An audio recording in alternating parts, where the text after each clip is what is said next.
নমস্কার, সুস্মিতা ইজি রেসিপিতে সকলকে স্বাগত। আজকে আমার রেসিপি হচ্ছে কুমড়োর শাক। আপনারা তো অনেকে অনেক রকমভাবে কুমড়োর শাক খেয়েছেন। তো আমি আজকে ছোলার ডাল দিয়ে এই কুমড়োর শাকের রেসিপিটি তৈরি করেছি। আশা করি আপনাদেরকে এই কুমড়ো শাকের রেসিপি ভালো লাগবে। তো চলুন দেখে নিন কীভাবে আমি এই কুমড়ো শাকের রেসিপি তৈরি করেছি। প্রথমে আমি কুমড়ো শাকের পাতাগুলোকে ভালো করে জল দিয়ে ধুয়ে আমি জল ঝরানোর জন্য রেখে দিয়েছিলাম। তারপর একটু জল ঝরে গেলে শুকিয়ে গেলে আমি এই পাতাগুলোকে সরু সরু করে কেটে এইভাবে দেখুন দু হাতে করে দলে নিচ্ছি, কারণ পাতার মধ্যে শুংশুঙি থাকে। এইভাবে যদি আপনারা দলে নিন তাহলে কিন্তু শুংশুঙিটা চলে যায়। তারপর ডাঁটগুলোকে এরকমভাবে সরু সরু করে কেটে নিয়েছি। আর সজনের ডাঁট যেমন আপনারা উপরের অংশ ছাড়িয়ে নেন, সেইভাবে কিন্তু এই ডাঁটগুলো ছাড়িয়ে নিতে হবে। আমি সব ছাড়িয়ে নিয়েছি, আপনাদেরকে একটা কেবল দেখালাম। তারপর ছোলার ডাল আমি হাফ বাটি মতন আগের দিন রাতে ভিজিয়ে রেখেছিলাম। তারপর সেটাকে আমি পেস্ট করে নিলাম।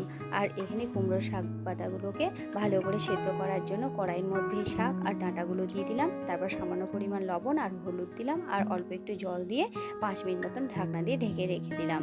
তারপর দেখুন 5 মিনিট পর খুলে দেখাচ্ছি যে আমার শাকগুলো ডাঁটগুলো সেদ্ধ হয়েছে কিনা। তো দেখুন আমার শাক পাতাটাও সেদ্ধ হয়েছে বা ডাঁটগুলো সেদ্ধ হয়ে গিয়েছে।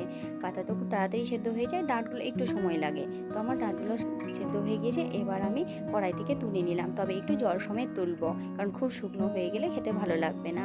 তারপর আমি কড়াইয়ের মধ্যে একটু সর্ষের তেল নিয়ে নিলাম, কারণ আমি এই রান্নাটা সর্ষে তেলেই করব। তারপর একটা শুকনো লঙ্কা আর সামান্য একটু 5 ফোড়ন দিলাম আর কয়েকটা দিলাম রসুনের কোয়া। আপনার রসুনের কোয়া দিলে কিন্তু এই শাকটা খেতে খুব ভালো লাগে রসুনের কোয়ার ফোড়নে। তো আপনারা যদি নিরামিষ করতে চান তাহলে এই রসুনটা স্কিপ করবেন।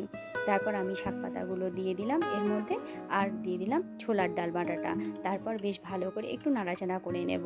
একটু নাড়াচাড়া করে দেওয়ার পর আমি এখানে আবার অল্প একটু হলুদ আর লবণ দেব। আগে তো আপনারা শাক পাতা সেদ্ধ করার সময় লবণ আর হলুদ আমরা দিয়েছি, তাই সেই বুঝে পরিমাণ মতন আমরা দেব। তারপর দিয়ে দিলাম এখানে অল্প পরিমাণ চিনি। তারপর বেশ ভালো করে নাড়াচাড়া করে নেবো। আর এখানে দিয়ে দিলাম সর্ষে বাটা। সর্ষেটাকে আমি কাঁচা লঙ্কা আর লবণ দিয়ে বেটে রেখেছিলাম, কারণ সর্ষে কাঁচা লঙ্কা লবণ দিয়ে বাটলে তেতো হয় না। তাই সর্ষে বাটাটা অবশ্যই দেবো, না হলে কিন্তু শাকটা খেতে ভালো লাগবে না। তারপর এইভাবে বেশ খানিকক্ষণ নাড়াচাড়া করে নেবো আর সেটা লো ফ্লেমে রাখবো। তারপর যখন একটু শুকিয়ে আসবে তখন আমার শাক রান্নাটা হয়ে যাবে। তো আপনারা এইভাবে করবেন, দেখবেন অল্প উপকরণে কিন্তু তৈরি হয়ে যায়, কোনো কিছু মশলা লাগে না, শুধু অল্প হলুদ লবণ আর চিনি মশলার মধ্যে এইমাত্র। তো আমার শাকটা রান্না হয়ে গিয়েছে। আপনারা এইভাবে তৈরি করবেন, খুব সহজে কিন্তু এই শাকটা তৈরি হয়ে যায়। আর গরম গরম ভাতের সাথে তো খেতে খুব ভালো লাগে।